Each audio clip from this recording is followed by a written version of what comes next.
Bismillahirrahmanirrahim. Assalamualaikum warahmatullahi wabarakatuh.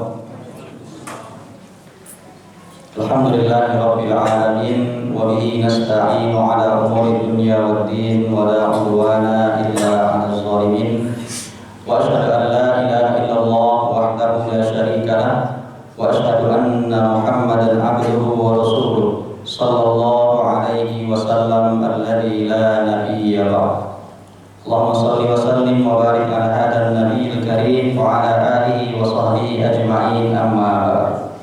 Ibu-ibu dan bapak-bapak sidang jemaah subuh yang dimuliakan oleh Allah Subhanahu wa taala, kembali kita bersyukur kepada Allah dengan ucapan alhamdulillahirabbil alamin atas limpahan nikmat dan karunia yang tak pernah putus-putusnya Allah berikan kepada kita. Alhamdulillah, pada pagi hari ini Allah masih memberikan kesempatan kepada kita untuk kembali bisa menatap dunia, melanjutkan kehidupan.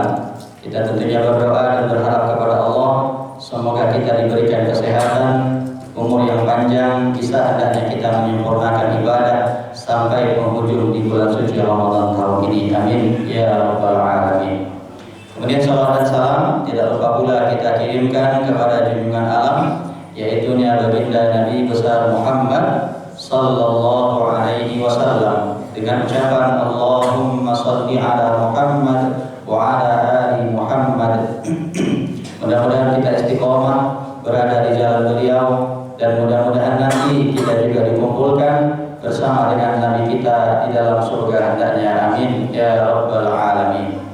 Ibu-ibu dan bapak-bapak sedang jemaah subuh yang dimuliakan oleh Allah Subhanahu wa taala, adapun yang akan menjadi tema kajian subuh kita pada pagi hari ini adalah memberdayakan zakat sebagai penggerak ekonomi umat.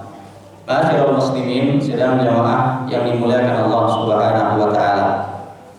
Pada tahun 2024, sekitar 2 tahun yang lalu, dicobalah mendata kalau seandainya umat Islam di Indonesia dari Sabang sampai Merauke, di total semuanya mereka yang berkewajiban untuk menunaikan zakat, maka diperkirakanlah bahwa potensi zakat umat Islam di Indonesia di tahun itu, tahun 2024, itu berada pada angka sekitar 300 triliun. Berapa angkanya Bu Pak? 300 triliun. 300 triliun itu sakit atau banyak?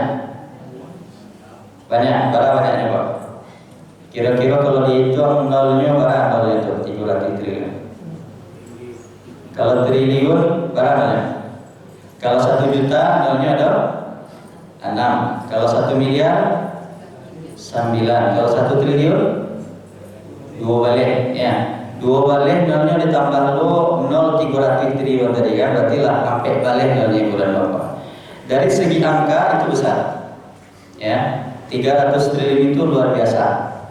Diserahkan jadi MBG itu lumayan. Ya. Tetapi Ibu dan Bapak, tahukah kita dari 300 triliun lebih potensi zakat ini, kita cerita potensi, bukan cerita tentang yang terkumpul. Dari 300 triliun potensi zakat yang berkemungkinan bisa dikumpulkan dari umat Islam di seluruh Indonesia, ternyata pada tahun 2024 yang berhasil terdata, yang diserahkan langsung oleh para muzaki kepada lembaga sehingga terhimpun dana itu diperkirakan dananya hanya mencapai 40 triliun saja. Dari mana tadi Bu? 300 triliun. Yang terkumpul berapa? Sampai puluhan triliun. Sampai puluhan triliun dari 300 triliun itu berapa persen kira-kira? 10% lain. Karena kalau 300 triliun itu 10%-nya berarti 30 triliun. Ini yang terkumpul 40 triliun. Sampai enggak kira-kira 20%? Enggak sampai. Kalau 20% dari 300 triliun itu kira-kira 60 triliun. Anggaplah maksimal sampai 60 triliun, 20% dana zakat yang berhasil dihimpun dan dikumpulkan dari masyarakat muslim di Indonesia. Yang menjadi pertanyaan berikutnya adalah, jadi kira-kira yang 80% lagi umat Islam yang punya kewajiban membayar zakat, kemana itu kira-kira? Kemana umat Islam lainnya yang perkiraan mereka sampai 80% yang tidak masuk dalam pendataan? Apakah ternyata ada begitu banyak umat Islam yang tidak membayarkan zakatnya? Atau mungkin boleh jadi juga ada yang akan menjawab, barangkali Ustaz itu karena yang terdata itu kan berarti orangnya bayar zakat lewat lembaga. Maka ketika diserahkan kepada lembaga mencatat dan mendata. Barangkali mungkin juga ada banyak di antara kaum muslimin yang menyerahkan zakatnya secara langsung. Dari orang yang muzaki tadi langsung dia menyerahkan kepada para mustahik. Oke, baik, mungkin alasan itu bisa kita terima. Tapi kemudian yang menjadi pertanyaan adalah, berapa kira-kira jumlah harta zakat yang langsung diserahkan oleh muzaki kepada mustahik tersebut? Dikumpul-kumpulkanlah di seluruh Indonesia, berapa kira-kira perkiraannya, Pak? Ada nggak kira-kira sampai 100 triliun rupiah kira-kira? Ada kira-kira, Bu? Yang terdata saja sampai puluhan T. Yang memberikan langsung kira-kira banyak dia memberikan kepada orang sekitarnya, berapa banyak kira-kira? Karena kalau seandainya kita perhatikan ya, andai misalnya ada orang berbagi zakat agak banyak saja, itu kumpulan orang itu langsung viral se-Indonesia, langsung disorot media, masuk berita nasional dan juga lokal, kan begitu. Tapi pertanyaannya, selama Ramadan ini saja misalkan ala bala mencari orang menumpuk antri di depan sebuah rumah kaya raya untuk menerima piti zakat, mungkin tidak begitu banyak pula. Katakanlah oke, ada 100 triliun orang Islam di Indonesia yang sudah mengeluarkan zakatnya secara langsung. Jadi 100 triliun tambah 40 triliun, baru sekitar 140 triliun saja. Artinya baru separuh. Berarti kemana yang separuh lagi? Kemana yang 50% lagi? Apakah benar data-data itu tidak terungkap, atau memang fakta yang lebih buruk itu terjadi, bahwasanya ternyata ada begitu banyak umat Islam yang belum menuntaskan persoalan zakat mereka? Kalau itu betul-betul terjadi, ini membahayakan bagi kita, Ibu dan Bapak. Dalam ayat Al-Quran, Allah Subhanahu wa Ta'ala mengatakan, "Walladzina yaknizuna adh-dhahaba wal fiddata wa la yunfikunaha fi sabilillah fabashshirhum bi'adzabin alim." Dan orang-orang yang menumpuk hartanya, menumpuk emas dan peraknya, tidak mau mengeluarkan zakatnya, fabashshirhum bi'adzabin alim, berikan kepada mereka kabar gembira bahwa Allah telah menyiapkan bagi mereka azab yang sangat pedih. Kalau azabnya sangat pedih itu kira-kira kabar gembira atau ancaman?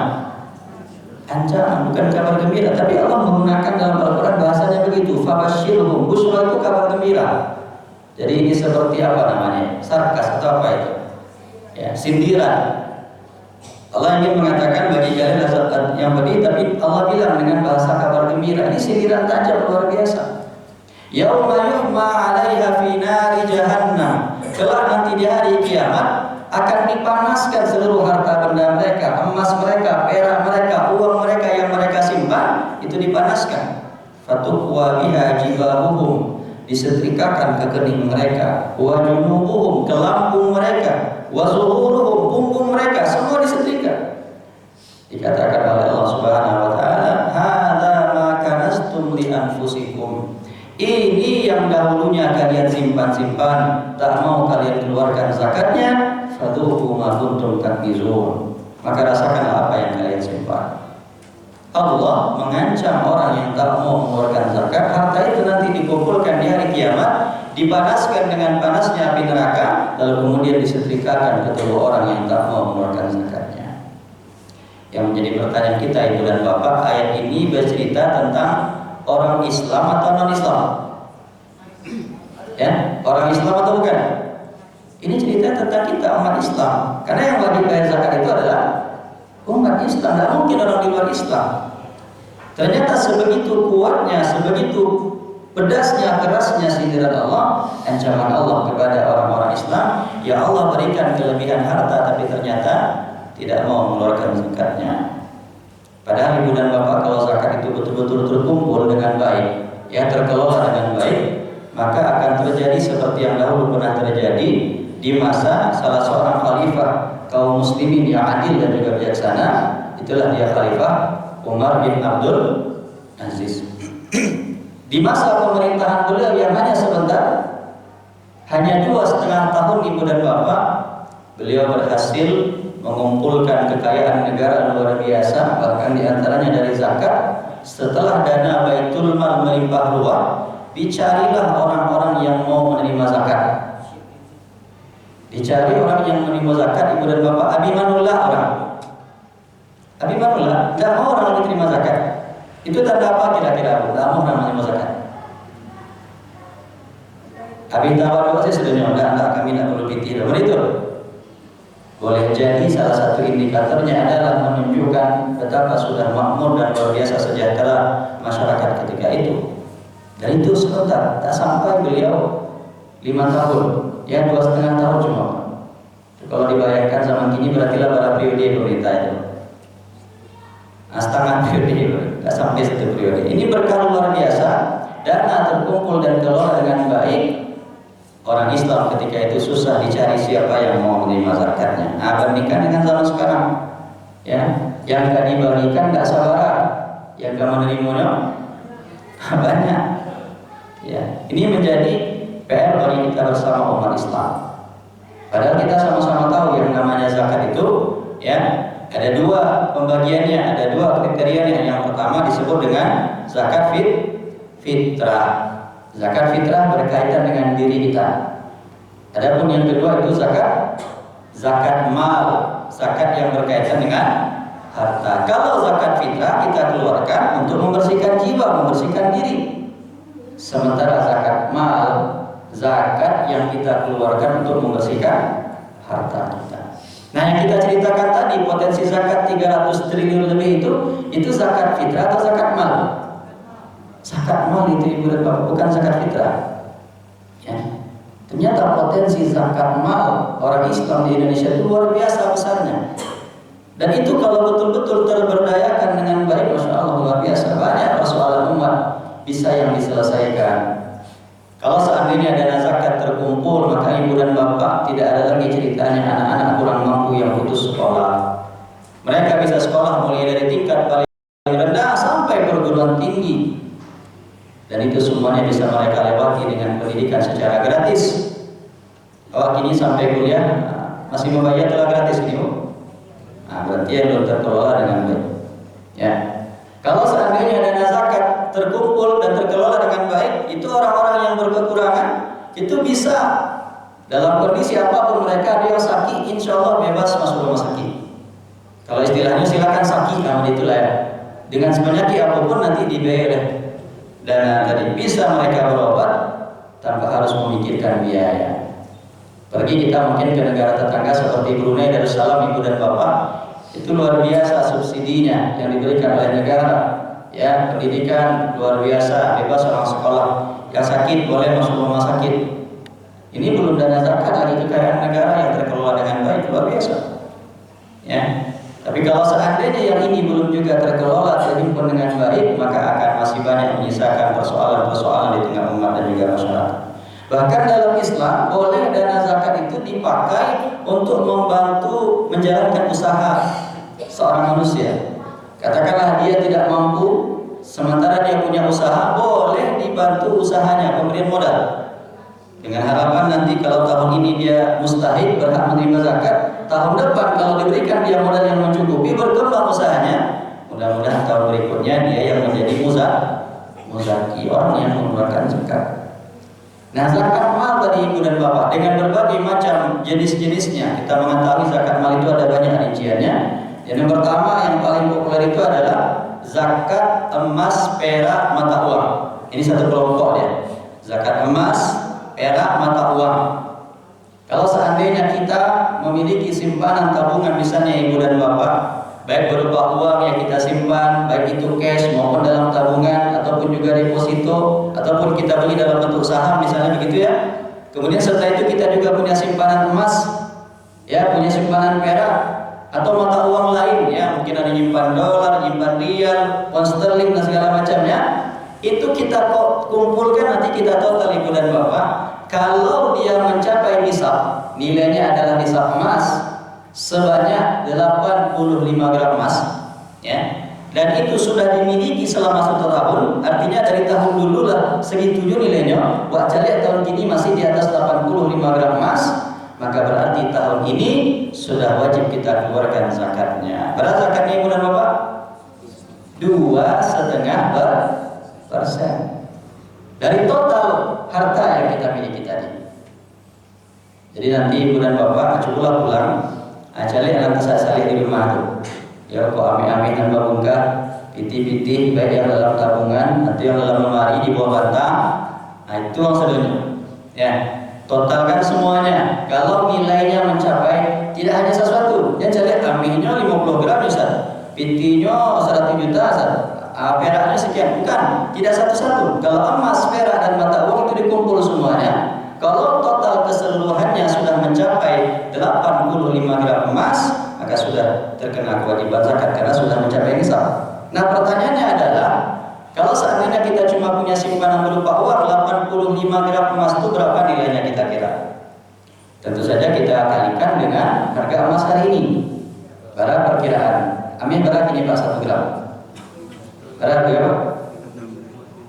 Wah, angka ibu-ibu lah, ibu-ibunya biasa beri amin, apa-apa menjadi sih biasa. Sampai 7 juta. Seamin ya bu, kalau 1 gram, kalau 1 gram berapa? Iya kan, kalau dalam aturan tadi itu kan hitungannya dengan gram. Ya, seamin itu kan 2,5 gram ya. Kan? Kalau 1 gram emas berarti berapa? Kira-kira 2 juta 700 ya.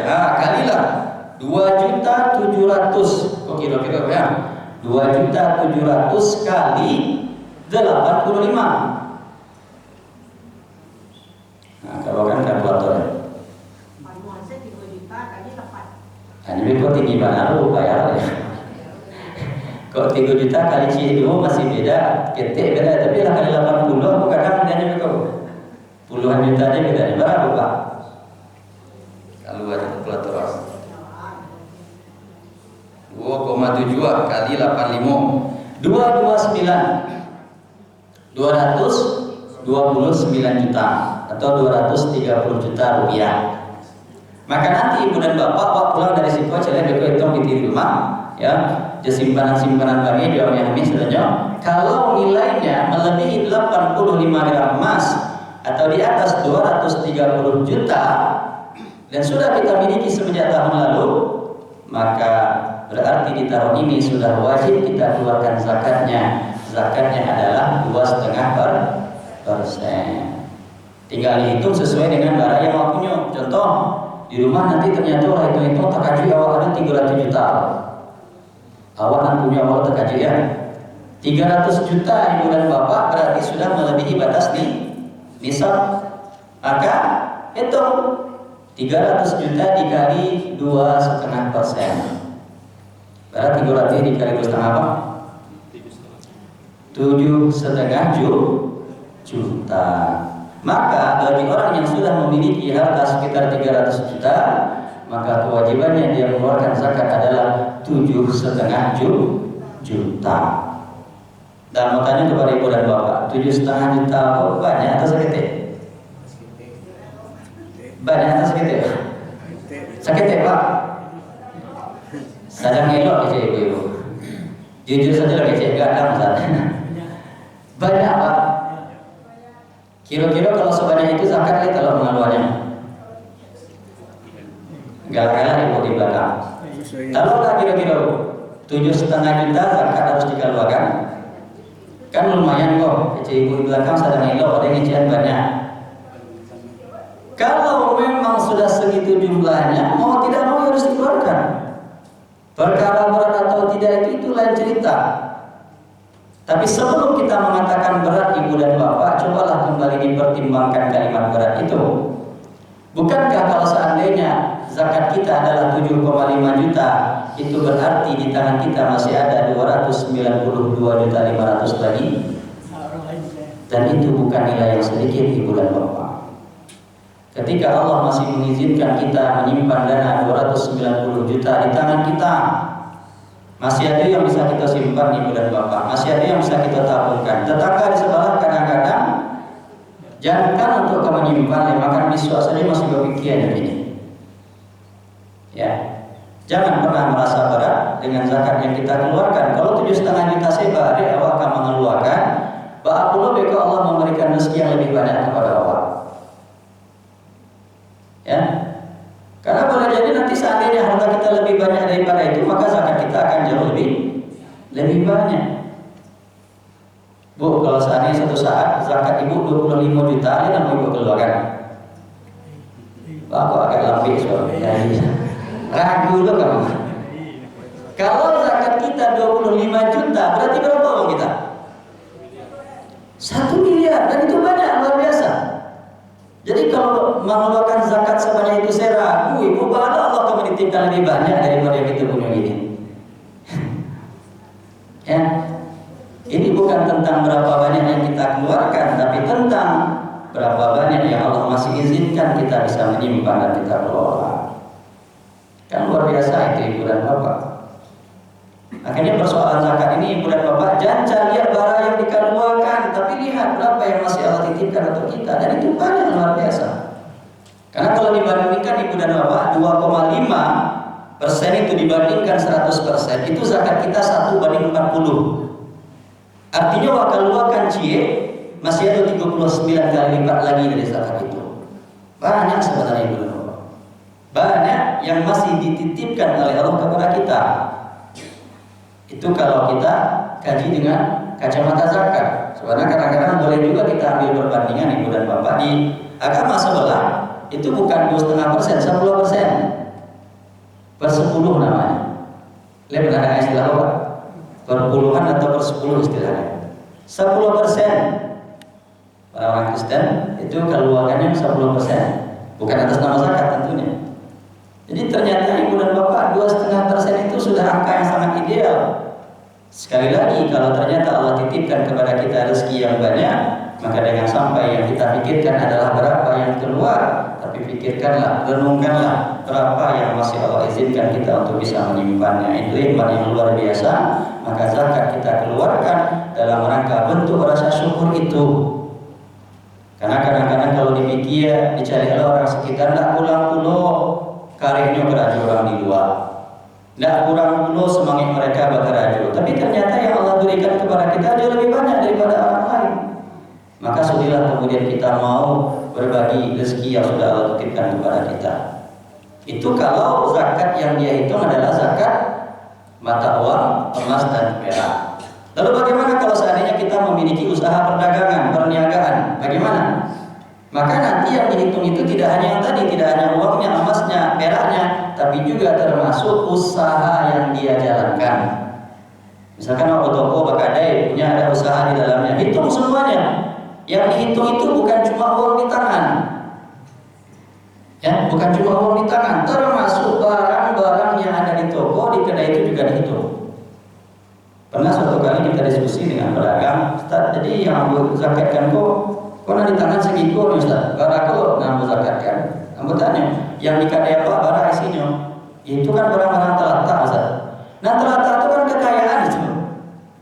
Itu kan aset itu yang bisa diperjualbelikan, yang gara-gara itu kita dianggap memiliki sesuatu, dianggap kita beruang, dianggap kita kaya. Maka jangan cuma uang yang di tangan yang dihitung, bukan cuma yang di tabungan saja yang dihitung, termasuk aset-aset barang itu juga dihitung. Cara menghitungnya nanti hitung secara global ibu dan bapak. Para kilo-kilo total kalau dijual dengan harga grosir, maka itu perkiraannya segitulah harta kita. Hitung barang-barang, stok barang itu, kemudian tambah dengan uang yang kita simpan, baik cash maupun tabungan, tambah dengan dalam berbentuk emas, perak, mata uang lain, gabung semuanya. Kalau total-totalnya sudah melebihi 85 gram emas, maka sudah wajib dikeluarkan zakatnya. Berapa zakatnya ibu dan bapak? Sama juga 2,5%. Sekali lagi, kalau ternyata Allah titipkan itu banyak dan mencapai nisab, jangan terlalu kita memandang berapa jumlah zakatnya, tetapi lihatlah seberapa banyak Allah masih berkenan melebihkan harta yang dititipkan kepada kita semua. Karena memang semuanya itu titipan dari Allah Subhanahu wa taala. Nah, ada satu hal yang perlu kita ingat ketika seseorang mengeluarkan zakat berupa emas, perak, mata uang dan lain-lain atau hasil perdagangannya. Para ulama, terutama mayoritas ulama, mengecualikan bahwa emas yang dalam bentuk perhiasan yang dipakai sebagai keperluan sehari-hari, maka ini tidak termasuk objek zakat. Boleh dikeluarkan dari hitungan, boleh. Misalkan ibu ada memakai ameh, gelang, perhiasan, kalung, cincinnya, ini boleh tidak dihitung zakatnya. Kenapa? Karena emas perhiasan itu ketika dia dipakai, maka dia sudah seperti pakaian harian kita, seperti baju kita, seperti celana kita, sepatu kita, mobil kita, rumah kita, berapapun nilainya, tapi karena dia dipakai, maka dia tidak terkena kewajiban zakat. Sudah sama seperti pakaian. Tapi ada kecualinya, ada catatannya. Nah, dan sampai sana berarti alhamdulillah Ustaz, kami banyak di rumah perhiasan, berarti tidak ada zakat. Ini tolong diambil catatan ini.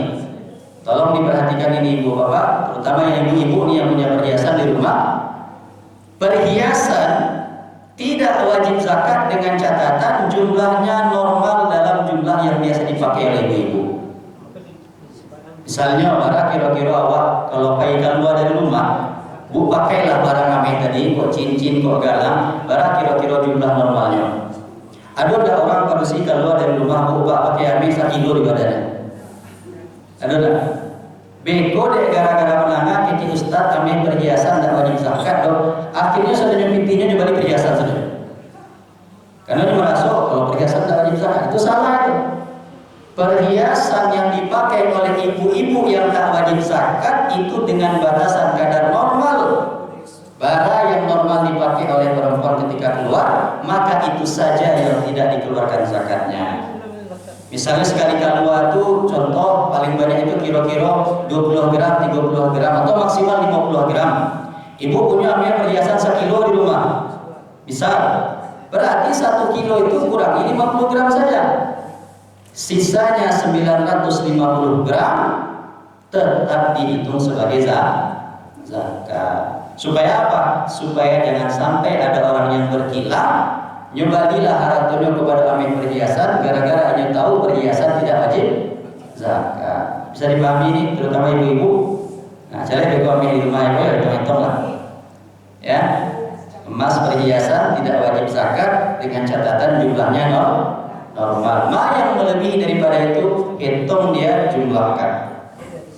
Muncul pertanyaan berikutnya, Ustaz, tahun batang boleh keluarkan zakat dari ameh itu? Ustaz, berkurang lo nilai ameh tadi. Tahun kini kan dikeluarkan juga oleh atau tidak?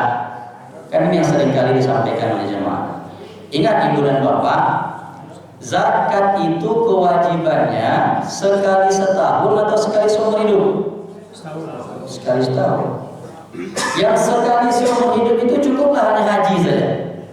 Ya, yang sekali seumur hidup itu ibadah. Lah haji wa tahun patang dah haji nas berat tahun berikut tidak ada masalah. Tapi kalau zakat, walaupun sudah kita keluarkan tahun lalu dan tahun ini ternyata jumlahnya masih di atas nisab, maka tetap wajib dikeluarkan zakatnya.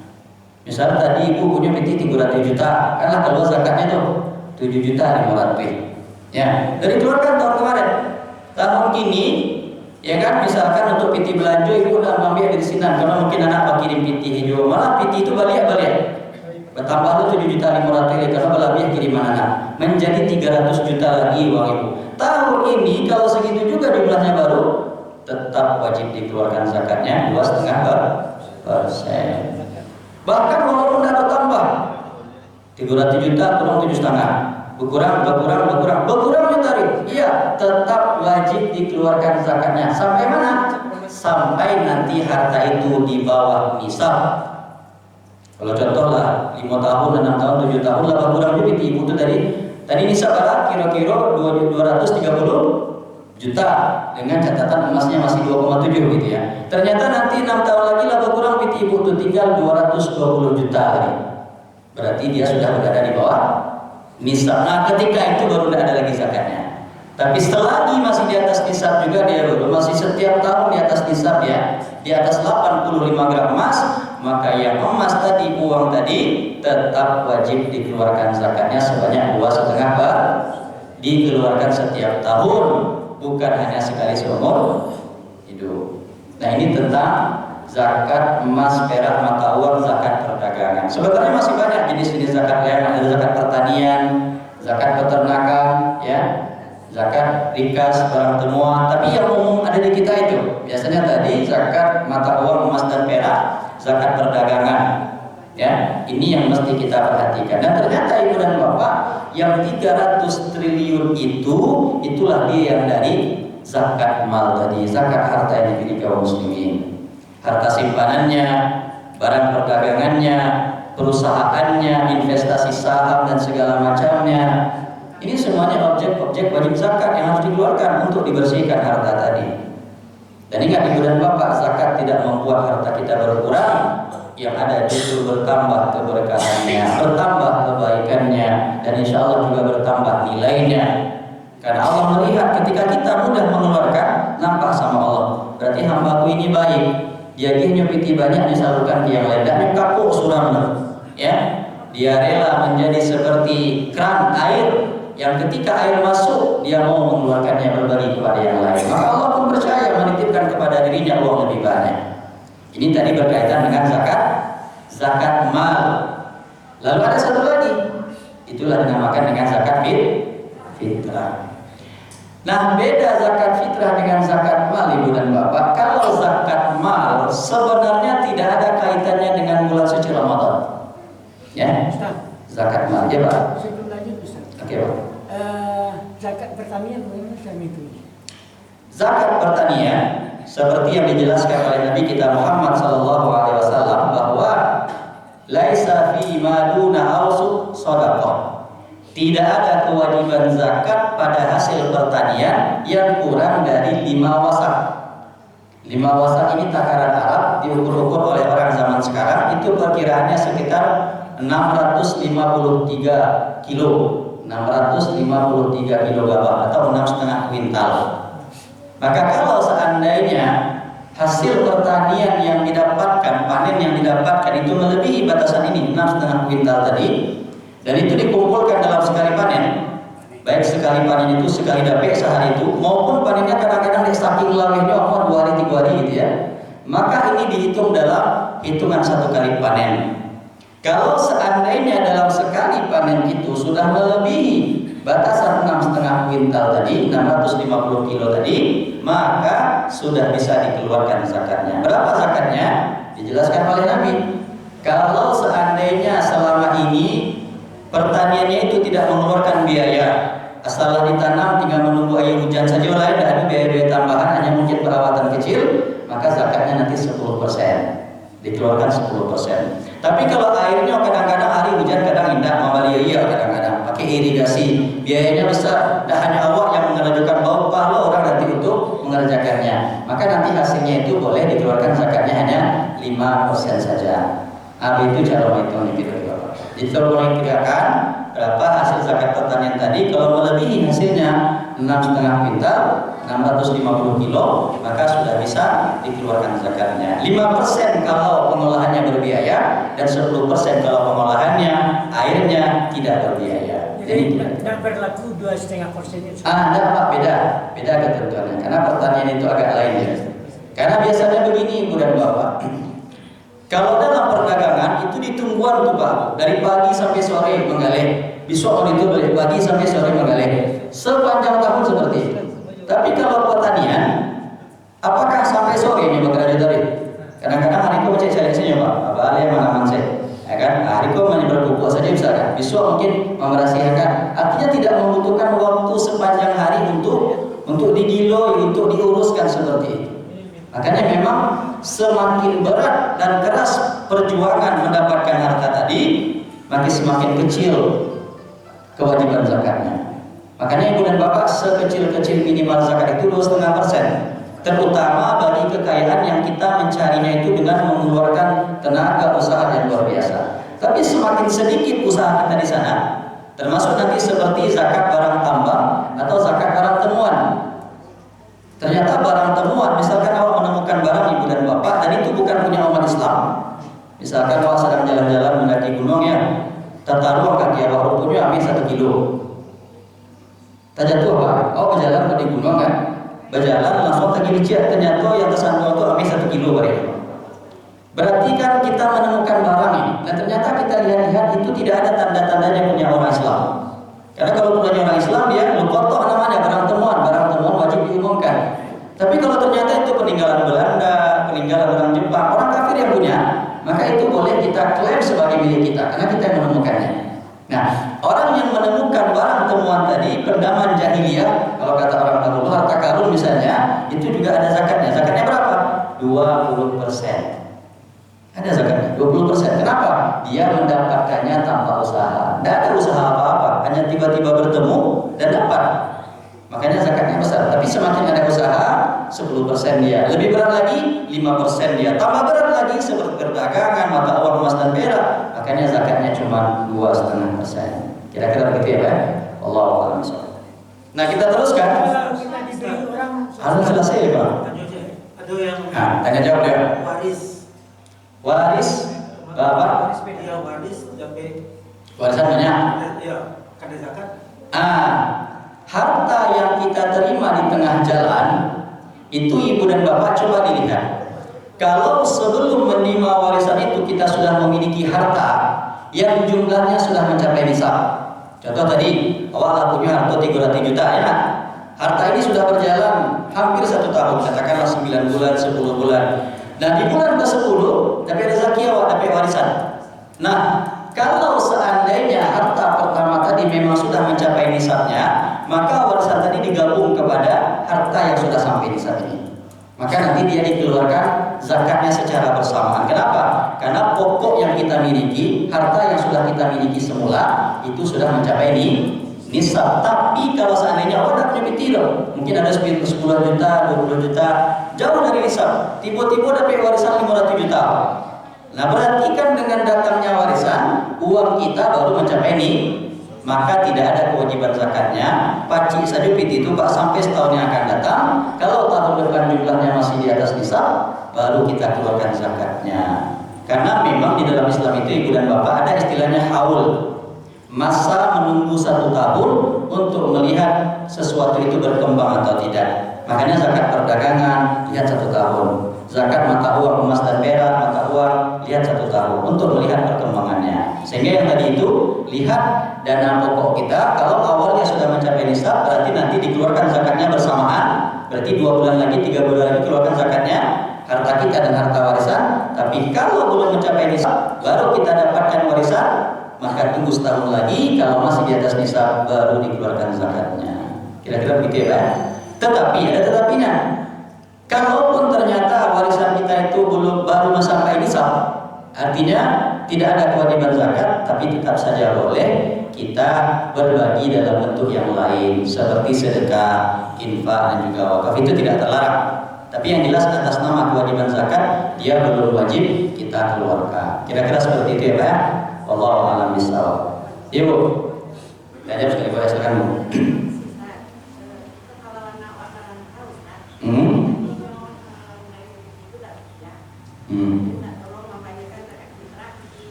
Ya. Zakat fitrah, Bu. Ayo, kalau bahas zakat fitrah, Bu, zakat mal tadi kan? Kita bahas zakat fitrah ya. Sebentar Ibu, setelah itu kita bahas. Ibu silakan. Misalnya awak punya sawah, Ya. yang mengarah jual itu kan masih ribuan. Ya. Kurang yang mengarah jual itu dapat 2/3. Awak 2/3. Ya.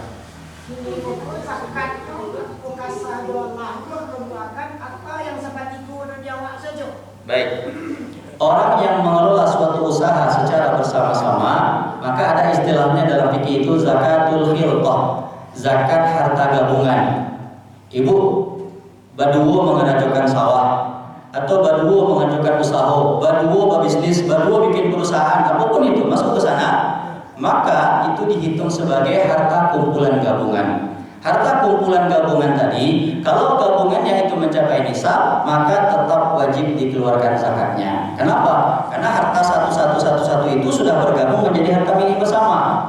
Maka ketika kumpulan harta bersama itu mencapai nisabnya, maka wajib dikeluarkan zakatnya. Maka nanti ketika misalkan panen kita, coba deh hitung, apakah panennya itu mencapai nilai batasan nisab tadi?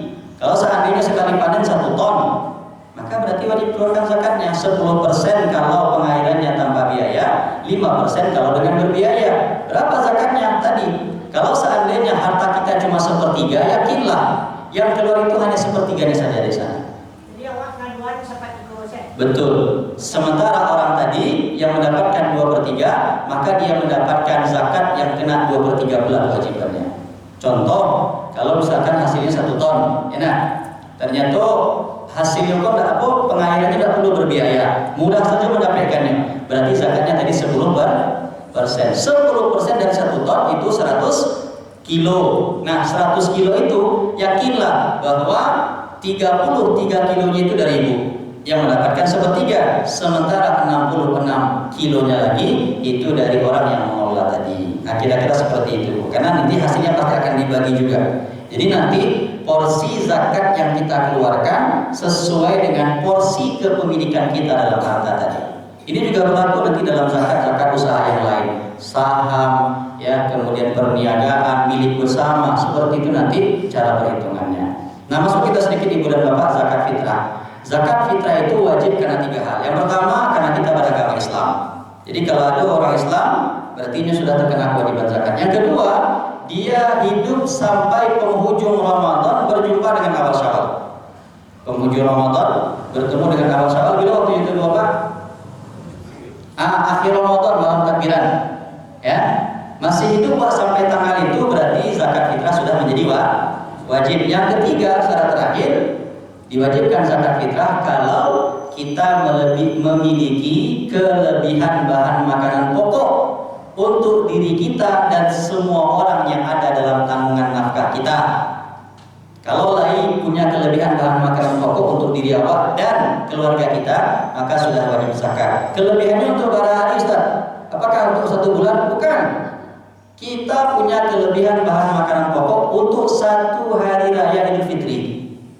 Jadi asal belabiah saja harta awak, ya, dari 1 hari kebutuhan hari raya Idul Fitri, maka itu kita sudah terkena kewajiban zakat.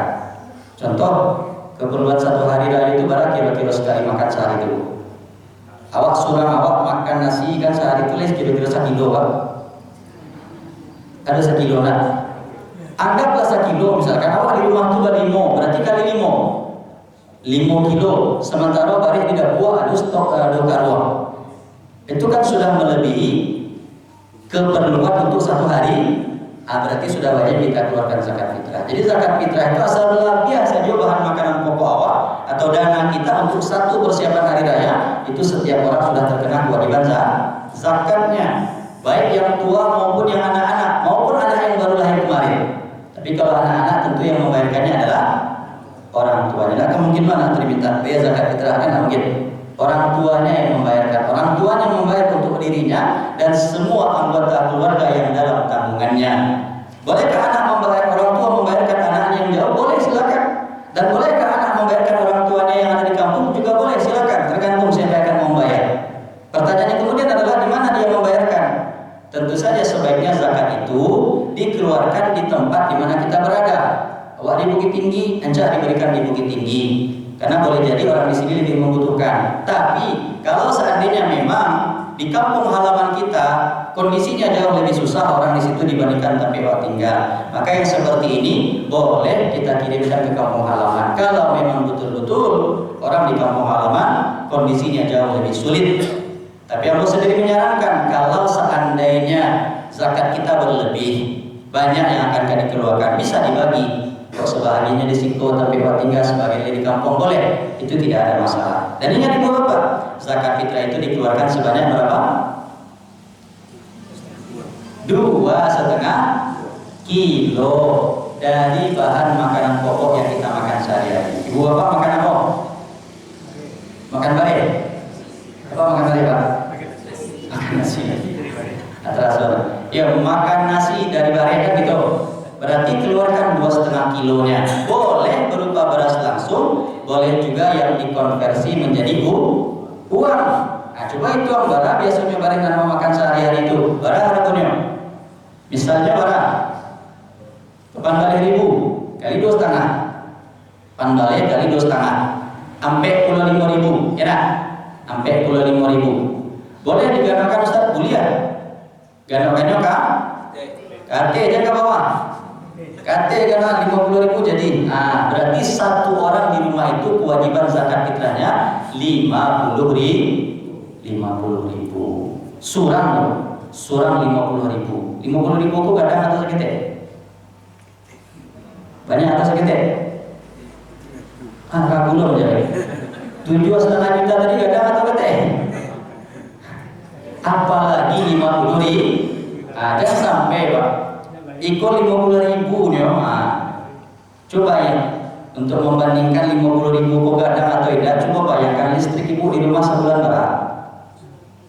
Bayar listrik sebulan berapa?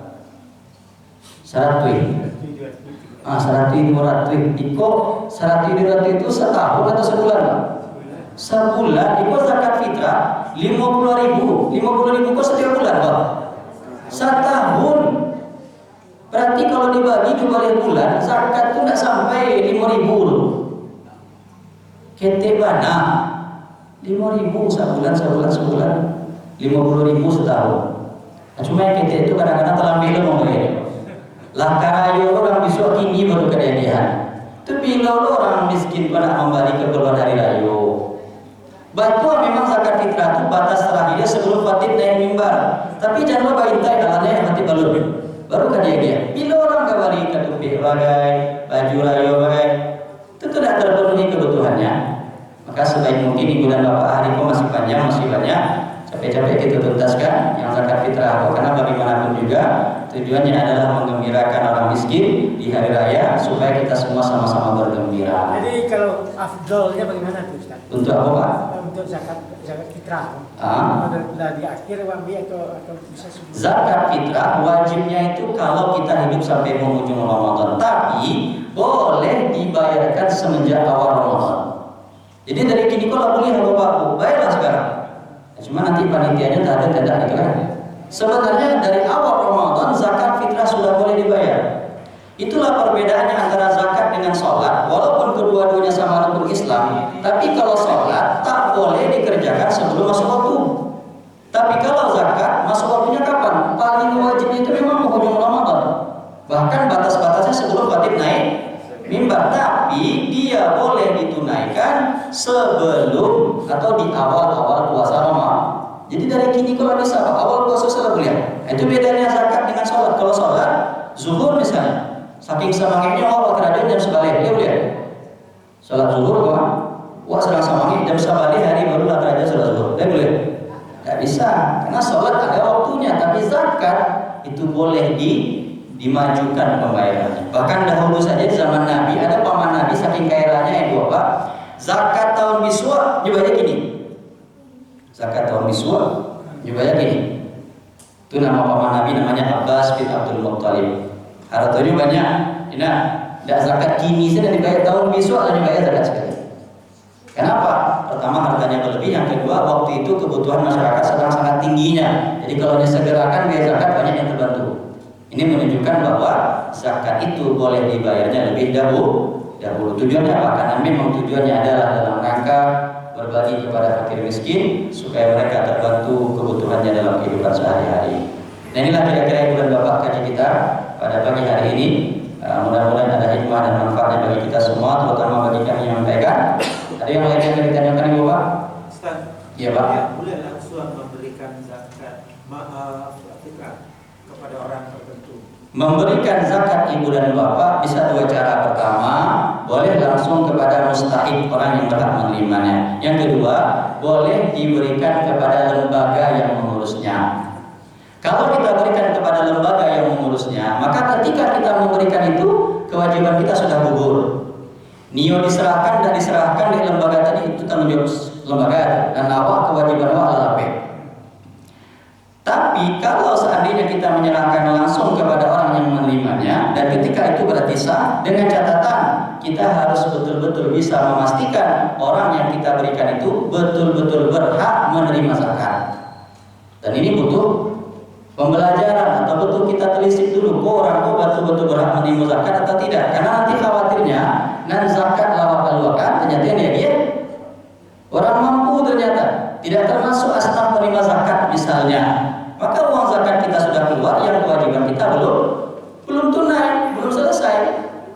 Maka memang ibu dan bapak, kalau kita ingin memberikan secara langsung, maka kita punya tugas tambahan. Apa tugasnya?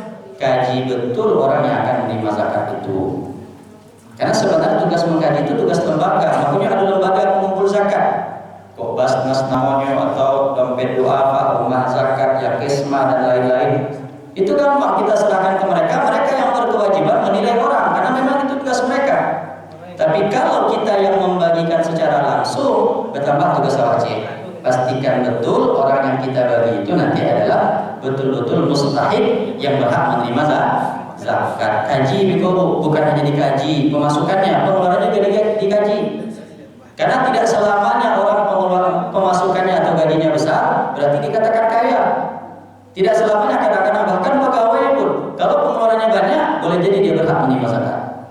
Yang kerja pegawai Pak, mungkin bisa dihitung para piti masuk. Ternyata anaknya 10, enggak, entah cukup kita tidak kadang-kadang. Ya, jadi ini bukan tentang siapa orangnya, apa statusnya, berapa gajinya, tapi juga dilihat berapa pengeluarannya.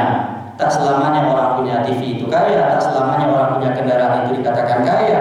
Kadang-kadang memang itu syarat tuh untuk mendapatkan harta yang lain. Makanya nanti memang mengkaji orang itu sebagai mustahik atau tidak, itu satu lagi bab pembahasannya. Kalau bisa Allah mengerjakan itu, silakan serahkan zakat kita kepada yang berhak menerima secara langsung. Nampak di awal piti masuknya tidak sebarang dibandingkan piti kedua, kewajibannya banyak, anaknya banyak, pengeluarannya banyak, maka boleh jadi dia termasuk yang berhak menerima zakat. Tapi kalau pandai mau membuat itu, boleh kita serahkan kepada lembaga. Di hari kita menyerahkan kewajiban zakat kita sudah tunai, maka lembaga tadilah yang berkewajiban menyalurkan kepada orang yang berhak menerimanya. Kok lain banyak rezeki awak dibagi-bagi boleh aja. Sebagian bagi secara langsung, sebagian lagi serahkan kepada lembaga. Itu kira-kira apa ya? Ada lagi Ustaz. Orang tuh kelihatannya orang tuh tidak mampu, miskin. Iya Pak. Fakir miskin. Tapi dia jarang sholat ya Pak Ustaz. Beliau. Pak ada dia enggak? Atau pasaran miswa, apa ada dia enggak? Tapi kalau saja itu memberikan zakat itu bisa juga kita jadikan sebagai sarana dakwah, Pak. Ya. Jadi kalau seandainya memang kita berniat membantu orang, sampaikan saja, Pak, ambo sebenarnya ibu mencari kondisi apa? Ibu ingin memakai sesuatu, tapi yang ibu cari apa agak jarang ke Mas Haji. Masalah kan itu. Kalau seandainya memang ambo boleh sholat tapi di rumah ada pakaian ikusan atau misalnya seperti, berarti kan dia betul-betul kekurangan. Tapi kok malah ini dapat lagi kok ultimatum kan? Kini Pak ambo tolong Pak. Tapi kalau tahun besok ada perubahan, tidak boleh ada orang gitu kan. Sehingga mungkin sesudah itu semangatnya. Kalau bisa seperti itu juga bagus, ya. Karena bagaimanapun juga sebaiknya kita membantu orang lain, orang itu semakin semangat untuk beribadah. Tapi kalau seandainya dipakai lebih itu tuh tidak, dipakailah untuk pembeli itu hal-hal yang tidak bermanfaat, bahkan dipakai nauzubillah untuk beli-beli barang haram, ya, beli judi dan segala macam. Tentu jangan kita berikan kepada orang yang seperti itu, karena sama saja kita membantu dia dalam melaksanakan maksiat yang dia kerjakan. Jadi beliau daging Pak, tapi daging motivasi. Nah, mudah-mudahan sudah kau semakin semangat. Kalau semangatnya kamu saja sudah tuh apa ada pahala. Karena apa? Tidak hanya berzakat, tapi juga kita mengajak orang lain dekat kepada Allah. Itu saja mungkin Ibu dan Bapak, waktu sudah masuk, kita cukupkan sampai di sana. Salah dan kurangnya mohon dimaafkan. Kita sudahi dengan doa. Subhanakallahumma wa bihamdika, asyhadu an la ilaha illa anta, astaghfiruka wa atubu ilaik. Assalamualaikum.